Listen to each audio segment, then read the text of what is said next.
One of the biggest problems with this car that I've known since the beginning is that the suspension for the seat cushions is completely worn out.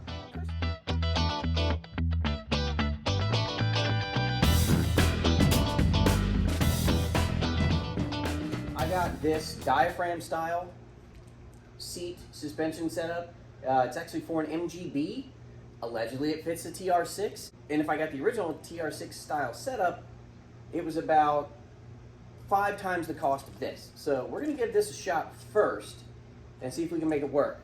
And that way it'll save us some money on this project.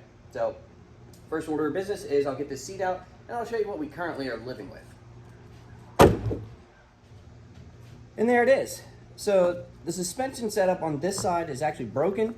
So I just took a ratchet strap that I had and I wove it sort of in between everything that was broken, tightened up best I could. It was only a temporary measure. It did work, but it's not good. This is what the setup should look like if it's not broken, at least the original one.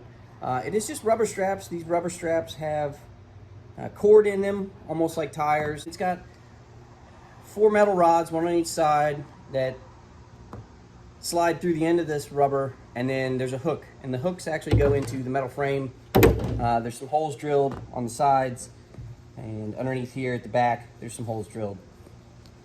There's one right there. We'll get into that later. But this is gone, it's ruptured, so we'll get my suspension stuff out of here first. Then we'll get the old setup out, and we'll see if we can make that diaphragm setup work. I think we can. Like I said, not sure, but for 1/5 of the price, I'm willing to give it a shot.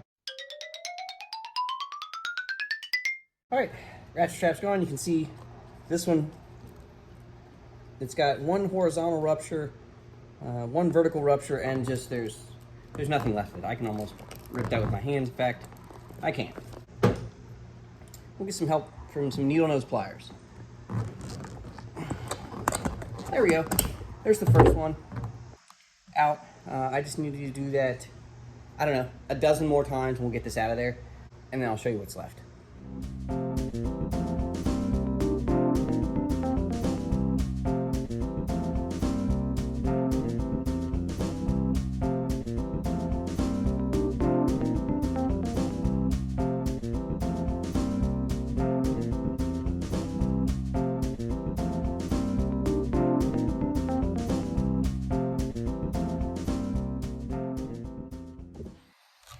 All right, I don't know why that's always harder than it needs to be, but those hooks just never seem to want to come out, and there's not a whole lot of room when you get up around the corners. Either way it's out, you can see all of this is in pretty good shape. The cushion is still pretty firm. It's not shredded like a lot of the older ones are, so it's probably been replaced at some point. And a replacement part, like I said, this is MGB, not Triumph, but as you can see, that's really close to the same size. So I'm hoping that since it uses the same hooks and is almost the same size, we can make this work somehow. I think it's actually a little narrower side to side. If I have to, I think I can use some of the old hooks and actually sort of extend one side or the other if it is too narrow. But I think we need to do front to back first, because front to back looks like it'll fit no problem, and then we'll work on side to side. Let's get a better spot where I can actually work on this seat. If I flip it over, maybe.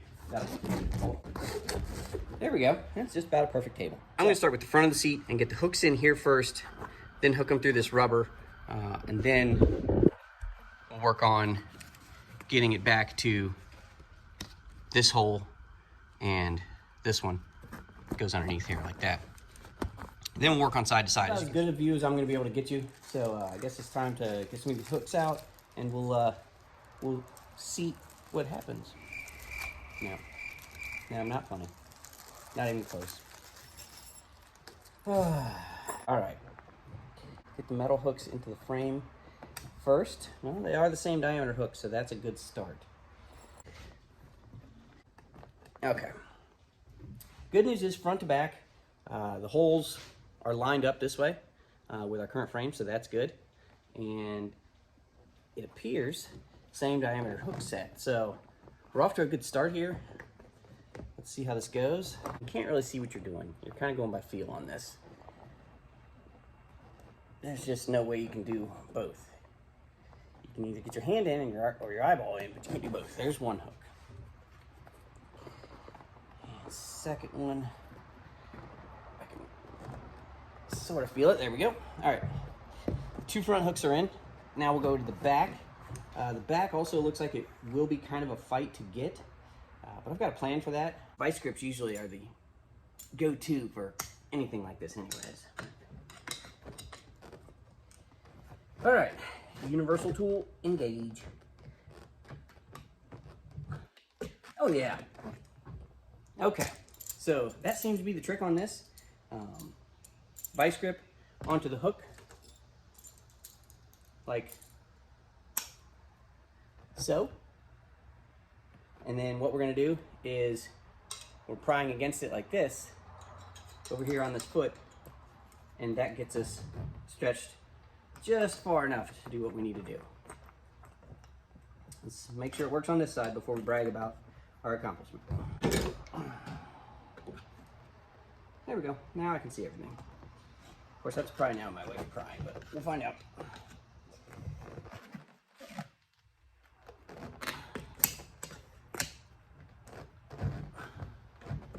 Perfect. That wasn't too bad at all. Okay, so front to back, definitely a stretch. So there's no way side to side that's going to work the way it's supposed to.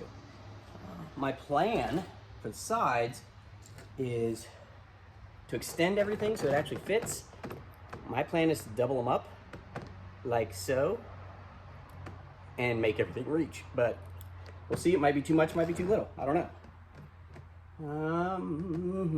Only one way to find out. Actually, there's 2 ways to find out. You can go ahead and try it, or you can call somebody else and have them try it. I guess that's really the 2 ways to find out. That should be just enough to do what I need to do. I've got to get that hooked to that. And as soon as I actually pull this off, I'll show you what I'm talking about. But I haven't done it yet, so can't show you. This is just, the humidity out right now is crazy too. That's not helping. Like, I feel like I'm doing this in a swimming pool. Maybe. Oh yeah, okay. There we go. Well, it wasn't bad either. Let me show you what we got here. Got one hook into the metal frame here, and then the other one is in the rubber, and I used vice grip just to stretch it over so the two will hook together right here. Okay, so I think we're gonna do the other side. We're gonna try one, and if that works, we're gonna do 2 of these setups per side instead of 3 for a total of 8 points of contact, and we should be good to go. All right, let me try this other side. Okay, so again, got 2 hooks. All we're gonna do is double them up, and hopefully this works. One in the frame right there, and we'll go one here. I'm hoping that works. Oh, I think that'll work. Yeah. I think we got a good system now. Vice grip it. I need to hold that one in place. That one's kind of wobbly. There we go.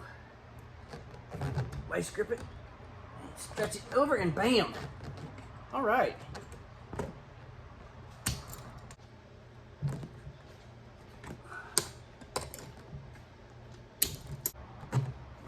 Oh, don't spin. There we go.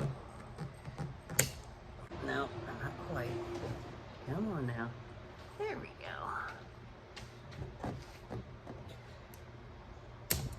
Oh, no. There's no way that those 2 are going to stretch together, though. So, all right, well, 9 out of 10. That ain't bad. All right, so here is our finished product. We've got MGB seat diaphragm on a Triumph TR6 seat, and it very nearly fits. I think I could make another couple hooks that are a little bit longer to get this last corner in. Not a big deal, but 9 out of 10. This is in the back corner by the door. It's not really going to matter. So that's it. The only thing left to do is sit down on it and see how much better it is. So let's put it on the ground and find out. Oh yeah, It's definitely way better than it was.